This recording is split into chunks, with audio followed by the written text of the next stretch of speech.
You are not allowed to turn on emergency flashing lights and sirens. You are not a police officer, sir. Have a good day. You're dismissed. Don't touch that safe. The officer ignored him and snapped it open anyway.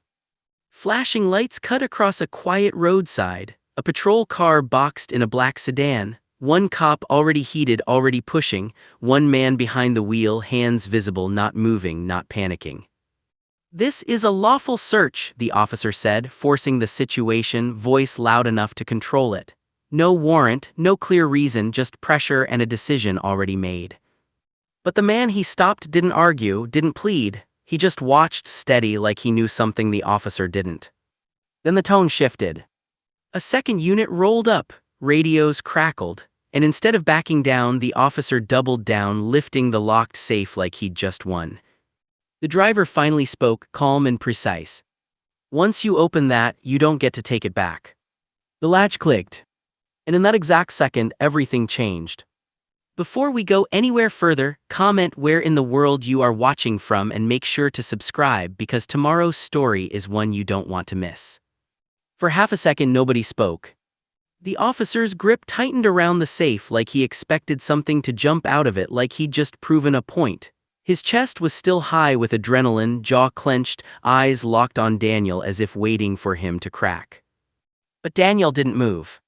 He stayed exactly where he was in the driver's seat, posture straight, hands still visible on the wheel. No panic, no sudden explanation, just that same calm expression that had been there from the moment the lights came on behind him. The second officer slowed as he approached, his footsteps crunching lightly against the gravel. He glanced between them, Riggins holding the open safe, Daniel sitting there like this was routine, and something about it didn't sit right. "What do we have?" the second officer asked, quieter, more cautious. Riggins didn't answer immediately, his confidence flickered just for a second before he forced it back. "Possible evidence," he said, lifting the safe slightly higher like he needed to justify it out loud. Daniel finally exhaled, slow and controlled, and turned his head just enough to look directly at him.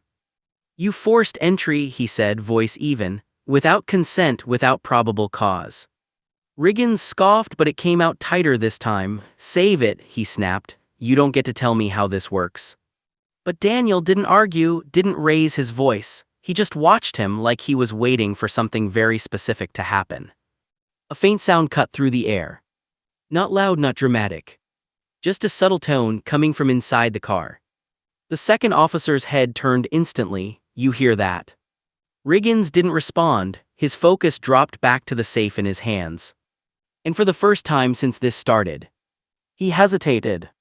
Daniel's voice came again, quieter now, controlled, certain. "It's already done." Riggins looked up sharply. "What is?" Daniel held his gaze and said one line that stopped everything cold. "The moment you opened that, you triggered it." The hesitation didn't last long. Riggins let out a short, dismissive laugh like he could shake off whatever just happened. He snapped the safe shut halfway, then opened it again, almost aggressively, like repeating the action would somehow put him back in control. "Triggered what?" he said, voice sharper now, louder than it needed to be. "You think this is a game." Daniel finally opened the door and stepped out slowly, deliberately, keeping his hands visible the entire time.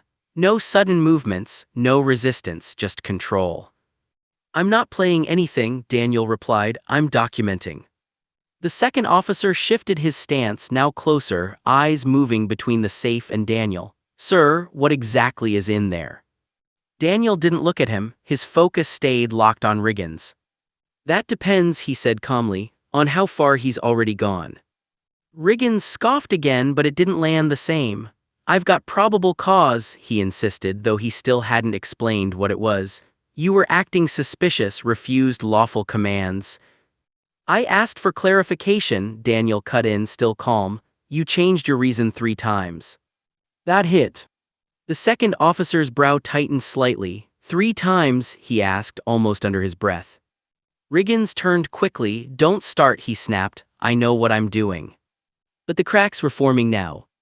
Daniel took one step forward, not threatening, just enough to be heard clearly. "First I matched a description," he said, "then I was loitering, then suddenly you smelled something."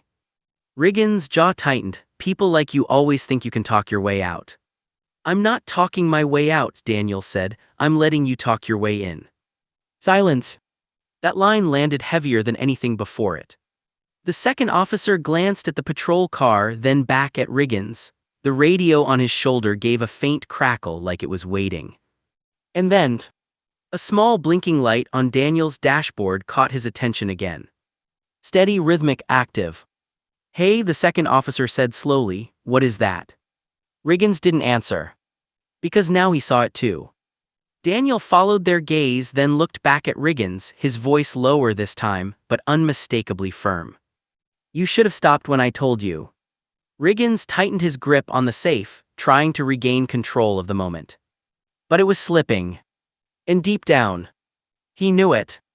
Open it fully, Riggins said suddenly, almost to himself, forcing confidence back into his voice. Then louder. Let's see what you're hiding. And this time, he didn't hesitate. Backup didn't calm anything, it made it worse. Another set of headlights cut across the scene as the second unit pulled in behind the first cruiser. Doors opened, footsteps approached. Now there were more eyes, more pressure, more reason for Riggins to prove he was right. He straightened his posture, lifting the safe like evidence already secured. Subject, being uncooperative, he announced, loud enough for everyone to hear. Refused commands, suspicious container recovered. Daniel didn't react to the label, he didn't defend himself. He just stood there beside his car, watching every move like he was tracking something unfolding exactly as expected. One of the backup officers glanced at him. Sir, you want to explain what's going on? Daniel's answer was short, he already has. That didn't help Riggins. It irritated him. You see that? Riggins snapped, gesturing toward Daniel. This is exactly what I'm talking about, evasive, non-compliant. I've answered every question you actually asked, Daniel said evenly. You just didn't like the answers. The second officer shifted again, clearly uncomfortable now. His radio crackled softly, but he didn't reach for it yet. Riggins ignored all of it. He crouched slightly, bracing the safe against the hood of the patrol car. Fingers working the latch more aggressively this time, like speed would silence the doubt building around him. You said it yourself, he muttered. Let's see how clean you really are. The latch gave. A sharp click echoed louder than it should have. Daniel didn't move. Didn't blink. Didn't say a word. Riggins pulled the lid open fully this time, no hesitation, no pause, and leaned in, expecting something that would justify everything he'd done. Instead, he froze. For just a second. Then his expression shifted, not to relief but confusion. What is this? He said under his breath. And that's when Daniel finally stepped closer. Go ahead, he said quietly, take a better look. Everything slowed down in that moment. Riggins didn't say anything at first. He just stared into the safe like his brain was trying to make sense of what he was seeing and failing. No drugs. No weapons. No cash. Just a neatly arranged set of documents, a compact device with a steady blinking light, and a sealed envelope stamped with official federal markings. The second officer stepped closer, careful now. What is that? Riggins didn't answer. He reached in, hesitated for half a second, then pulled the envelope out. His confidence was still there, but thinner now, stretched. Daniel took another step forward, stopping just short of the hood. His voice stayed calm, but there was weight behind it now. You really should have left that alone. Riggins ignored him, tearing the seal open like he needed to prove something, anything. Papers slid out, dense, formal, not something you'd expect to find during a roadside stop. His eyes moved across the first page. Then stopped. His posture changed instantly. What is this? He asked again, louder this time, but it wasn't authority anymore, it was uncertainty. Daniel didn't rush, didn't raise his voice, he let the silence stretch just long enough. Federal Evidence Protection Notice, he said, attached to an active case file. The second officer's expression tightened. Wait, are you saying? I'm saying, Daniel cut in, still focused on Riggins, you just forced access into protected material without authorization. Riggins shook his head immediately. No, this was part of a lawful. That's recorded too, Daniel said. That hit harder than anything else. The blinking device inside the safe pulsed again, steady, uninterrupted.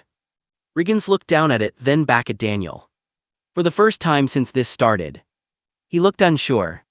Daniel held his gaze and delivered the line that changed everything. The moment you opened that, it didn't just record you. A pause. It reported you. For a second, nobody moved. Then the second officer's radio came alive, louder this time, urgent. Dispatch wasn't asking questions, it was giving instructions. Unit on Riverside, confirm situation. Supervisor en route, do not proceed further. Riggins' grip on the papers tightened, then loosened. His eyes darted between the device in the safe and the patrol car radio like he was trying to catch up to something already ahead of him. Daniel spoke calmly, no rush, no emotion in his tone. That device is tied to my firm's system, he said. Continuous recording, time-stamped, the moment you initiated an unlawful search, and especially when you forced that open, it triggered an automatic upload. The second officer stepped back slightly, processing it. Uploaded to where? Multiple endpoints, Daniel replied, including federal oversight. That was it. The shift was complete. Riggins' shoulders dropped, not dramatically, but enough. The edge in his voice disappeared. You set this up, he said, quieter now, like he was realizing the scope of it too late. I didn't set you up, Daniel answered. I gave you a chance to stop. Headlights washed over the scene as a supervisor's vehicle pulled in fast. Doors opened. A commanding voice cut through the air. What happened here? No one answered immediately. Because now it was obvious. The second officer spoke first, measured, careful. Sir, the search may not have been lawful. Riggins didn't argue. Didn't interrupt. Didn't even look up. Within minutes, he was pulled aside. The safe, the device, the documents, all secured properly this time. Radios continued to crackle as instructions came down, each one tightening the situation around him. Daniel stood by his car, exactly where this started. Calm, still, watching it unfold. By the end of the week, it was over. Suspension turned into termination. Internal Affairs opened a full investigation. Prior complaints resurfaced, patterns that couldn't be ignored anymore. Charges followed. In that night, it ended the same way it began. Quiet road, empty street. Except one thing had changed. As Daniel got back into his car, he paused for just a second, then said under his breath, "They always think they're in control until they're not."